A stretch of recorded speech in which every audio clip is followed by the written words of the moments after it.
Thanks for staying with us here on TVC Breakfast. It's now time for us to look at what the papers are reporting this morning. We have a peek through. The first is the Nation newspaper with the banner headline, Wike Fubara Field. More Rivers lawmakers opt for reconciliation. Monarchs step in. And the Blueprint newspaper is next. ASUU strikes. Federal government, unions 2025 renegotiated agreement excites varsity teachers. Professors, readers get 1.74 million naira and 840,000 naira annually for research. Encroachment into varsity's autonomy among pending issues. This according to ASUU, and federal government says its new era of stability, dignity, commits to dialogue. Next is This Nigeria. Finally, federal government ASUU seal deal, unveil new agreement. Lecturers get 40% rise in salary, emoluments to boost morale. Timeline unstated as deal isolate non-academic staff. TUC set for fresh showdown over the ASSU salary stoppage. Interesting times ahead. Leadership newspaper is next. Varsity lecturers get 40% pay rise, new perks as ASUU signs deal with government. Nigerian Tribune. Federal government, ASUU, unveil agreement to end prolonged university crisis. 40% salary increase for lecturers take effect January the 1st. ASUU tells federal, don't wait for strike to implement agreement. ASUU tells federal government warns VCs against mismanagement of funds. Next is the Punch newspaper. U.S. visa shockwave. Trump order may delay 5,000 intending Nigerian immigrants. 70,621 Nigerians got immigrants, non-immigrant U.S. visas in 2024. New U.S. visa restrictions hit Nigeria, 74 others. And the Guardian newspaper is next. Ambassador's absence, desperation, expose federal government's $9 million lobbying in U.S. And the Daily Times, Nigeria's prison population rises by 16.8% in 8 years, outpacing prison capacity. More than half remanded for stealing, another half awaiting trial. At 9,209, Lagos holds highest inmate population nationally, despite the smaller geographical position where Lagos State is, occupying. The Platform Times. Defense Minister Musa to Gumi, others stop aiding terrorists. Minister says sympathy for bandits fuels bloodshed, warns clerics, influencers against moral cover for criminals. Interesting. And the Hope newspaper, VSS, agribusiness. Aiyedatiwa empowers 500 youths through Adiye Rorun poultry scheme. Governor targets food security, youth self-reliance. Racing on to last but not least is the Sport Alive. Not feeling good to read this though. Battle of the Lions. Morocco hit final. Beats Nigeria 4-2. That's where having my mouth on penalties to meet Senegal on Sunday. Interesting stuff. I'll be doing this with two of my colleagues, Olamide and indeed our in-house analyst, Biodun Shomi. Let's start off with the Nation newspaper with the politics of things. Wike Fubara Field, more Rivers lawmakers opt for reconciliation. Monarchs stepping in. We saw two lawmakers, male, both of them sitting together, flanking themselves and withdrawing their intention to, impeach Fubara. And then yesterday we saw two female coming together saying that let's look for a better way to resolve this crisis rather than going ahead to, remove Governor Fubara. But Wike is saying he's not really backing down. But how do you see this reconciliation move? Let me start off with you, Olamide. Absolutely. I strongly believe that nothing is ever set in stone when it comes to Nigerian politics. And we've seen that ideologies and alliances are constantly shifting. I mean, just about a week ago, all the Rivers Assembly members said, we are standing behind this impeachment. That's right. And now we are seeing them reneging on that. So that's vote fast. That's what it's called. Vote fast. Just about turn. About turn. It's very interesting. I'm curious as to what happened behind the scenes that is calling for this in this very moment. Right. I wonder what they know about the power plays between Wike Fubara and the presidency that are informing their decision. Interesting stuff. So how do you see it, sir? Oh, well, I don't see this going anywhere. I will tell you. Look, Virtually, what exactly? Is it the impeachment? The impeachment. Okay. The impeachment. For reasons, for certain reasons. One, the elders in Rivers State are within it. I also know that it has been reported that PANDEF also is within it. We know that APC leadership is within it. The people we are talking about are members of the APC, including the governor. Since then, we've seen 2 male legislators saying, we think, yes, we agreed Fubara breached the Constitution, but we need to resolve this differently on the condition that there will be no more violations. We've now seen another 2 females saying, we think we need to, apply the brake at this stage and soft pedal. We agreed it breached the Constitution, but we don't think it should be impeached. So you are looking at 4. Initially, we had 26 in support of it. So eventually, don't forget that Fubara is from Opobo. That's right. And I cannot see Opobo and Boni legislators at the end of the day, taking out Fubara for obvious reasons, for ethnic considerations. Because if you take into account the fact that Fubara is the first and the first, Ijoman in 28 years or 26 years, to occupy that office. Yeah. It's a bit more complex than the way we are looking at it. It's the politics of uplanders and riverine area. Right. And I'm sure that the APC, many people are hopeful the APC leadership will resolve this problem. Because this time around, there will be no complex to demolish. And no, that's about it. I mean, the fact of the matter is, they insisted that apart from the whole issues, that the 2026 budget has not been presented. That's right. Fubara has his own argument, saying, look, we inherited a budget for 1 year from IBAS, approved by the National Assembly. But the fact of the matter is the Assembly are also right to say that, look, a budget runs in Nigeria, our budgetary year is January to December.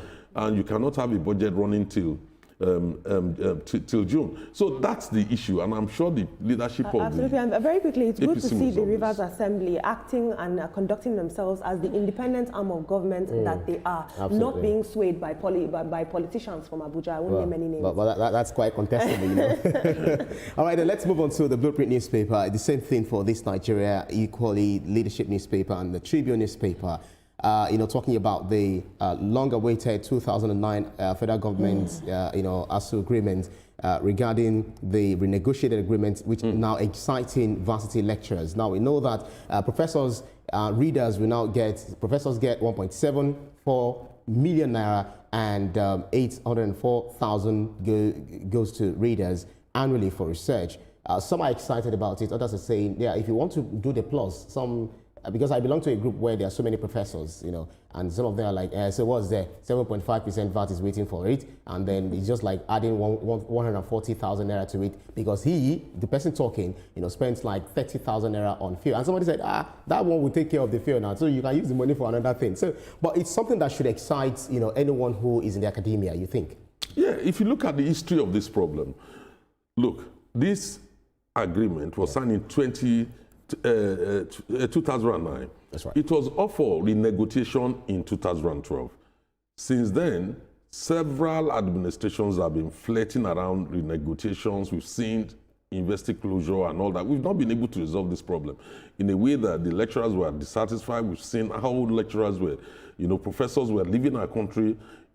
We experienced brain drain to our own detriment, research, grounded to a halt. So it became a very protracted problem. And I remembered when the campaign was on in 2023, I think the president promised that he would resolve the problem in the academic sector and that there will be no more prolonged strikes in Nigeria. So we are beginning to see that, materialize. So if anything, the industrial relations policy of this government they've been able to get it right in a way that we've not been having all the prolonged strikes we used to have in our country, both hospitals and ASUU. For me, this is a good agreement for ASUU, and ASUU is acknowledging that. You can see their responses to it.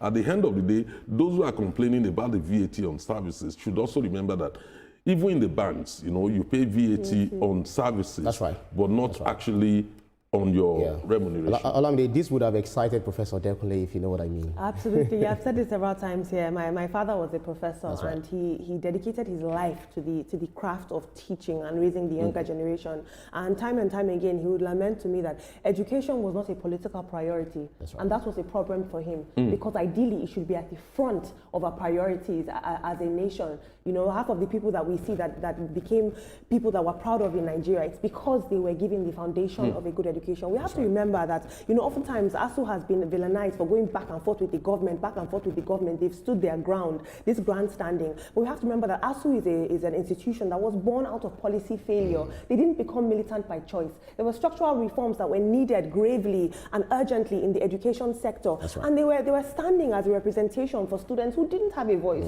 who weren't the political priority of the state. And so right now, this 2009 agreement has been a long time coming. There's been several governments that have come and gone, and we have not seen this 2009 agreement fully implemented. That's So right. the issue now, I commend the federal government, but the issue now will be the sustainability of this 2009. It should be. If you look at the 3 key demands, which is one, you know, academic freedom, university autonomy, and then the conditions of service. So all those 3 major issues are being addressed with this agreement in a way that we are not likely going to see strikes in our university for some time. Do not forget that this issue has been on for 17 years, which has barely been resolved in under 14 months. Especially when they will also be receiving, I think the professors will also be receiving almost equivalent of their salary as pension. You know, that's a good one. It's a good one. At the end of the day. I mean, one must commend the Minister for Education for this. Lausa. All right then, so let's move on to the Punch newspaper. U.S. visa shockwave. Trump order may delay 5,000 intending Nigerian immigrants. Olamide, I'll start with you. So we have over 70,000 Nigerians who got immigrant and non-immigrant U.S. visas in 2024. But then the new one, the restriction is 80 Nigeria and 74 other countries. You know what thing I like about the fact that, about this is that, why should it always be US? You know, you can always go to other countries. There's China, there's Japan, there is Russia, there is Ukraine. Okay, maybe you don't want to go to Ukraine because of the war going on there. But there's so many other countries that people can explore, really.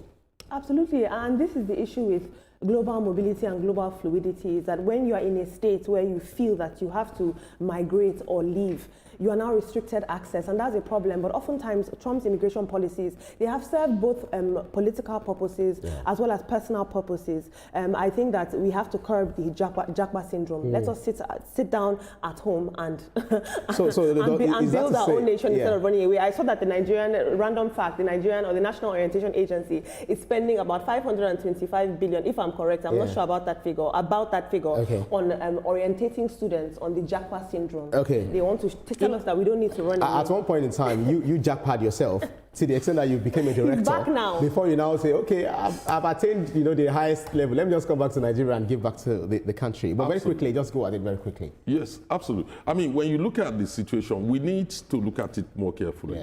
In many of the cases of those countries, America actually created or actually sanctioned those countries into crisis. I'll give you the example of Libya. Libya was invaded. We know the problem going on in South Sudan. We knew the role of foreign forces in South Sudan, including the Russians. We also know, you know, that many of those countries also affected are friendly to the Americans. For instance, Ghana, Rwanda, you know, who are accepting refugees, but they're also on the list. Then on another side again, you need to look at another set of 3 countries, that's the Sahel region, which are not on the list. The simple reason is because they've told the Americans, we don't want even our own people to come to you. That's right. Because the Americans said, no, we won't give you a visa to come to our country. And they said, no, we don't even welcome you. That's why they're not on that list. So when you actually look at it, you will see that Trump is only trying to undermine one thing, a key component of globalization. Globalization is about the freedom of movement of capital. That's right. And labor. Now, he's trying to undermine that aspect of labor while accepting, you know, that capital can move freely. Absolutely. So it's all about this transactional approach to governance. Yeah, to governance. So we'll see. I love the fact that Trump is trying to isolate the U.S. From the rest of the world. And it's good for America. It's good for the world, honestly. Let everyone day in their country, so to speak. The Daily Times, Nigeria's prison population rises by 16.8% in 8 years, outpacing prison capacity. Yesterday, I spoke with one of our correspondents, Kevin Faladiyemo, regarding some prisoners who were allowed to go, because they have, little problems, and then they were incarcerated. Some of them are waiting trial for longer, and then we're now having congestion in our prisons when it's not supposed to be. So if feeding on the federal government, lean budgets.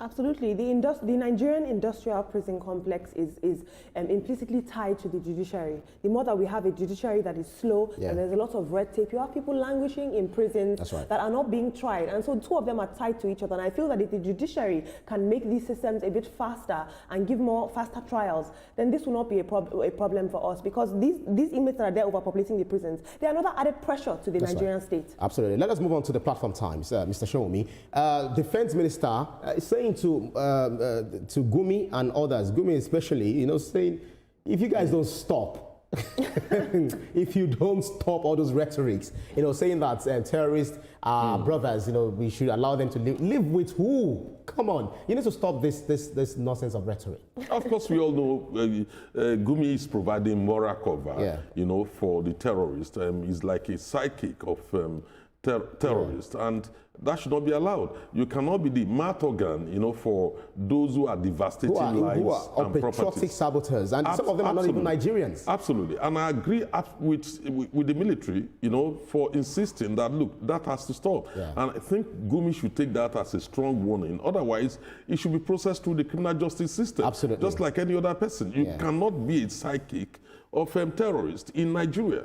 It is very bad, and I think the Islamic organization or the council, they need to speak against it, because it's badly representing them when it comes to those kind of rhetorics. Let's move on to the Hope newspaper. Agribusiness, Aidatiwa empowers 500 youths through Adiye Roro. Adiye Roro means birds of ease. Let me just say that birds, when you talk about birds, that's not birds of prey, but like chicken and all of that.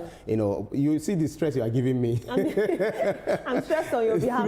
Maybe we should use the term affordable birds. Affordable birds. Okay, that makes it better. The chicken, the dude. Okay. I understand. Are you salivating already? Governor Aidatiwa is a very philanthropic man, and he's a wonderful leader. That's right. Although I will say this, I believe that when a governor does what he's expected to do, it's not empowerment. You're doing your job, and we are very grateful for that, sir.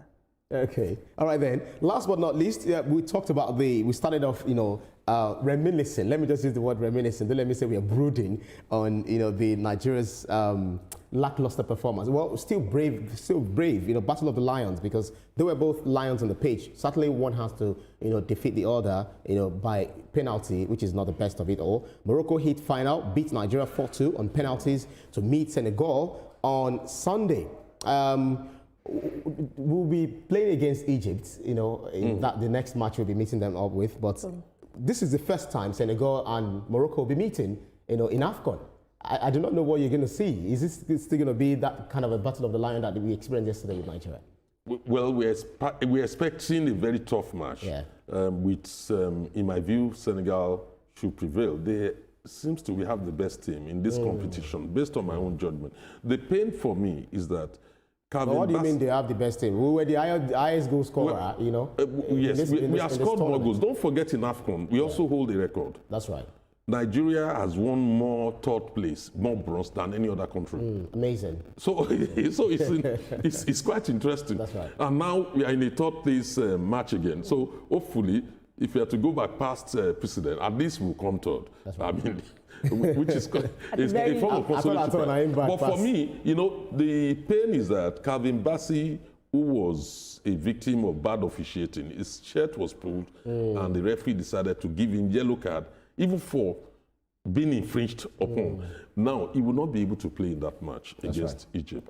So for me, that's bad news. Anyways, it's all fun. Absolutely heartbroken. You made him relive this trauma again. It's okay. It's okay. You just need to speak about some of your disappointments so that you feel at ease at the end of the day. It makes you feel better if you talk about it. Yeah. Absolutely. All right then, that's about it for the newspapers offer review. We believe that you had a wonderful time, but still ahead on TVC Breakfast. A new Nigeria-UAE agreement is set to open doors for trade, investment, and expanded business prospects across key sectors.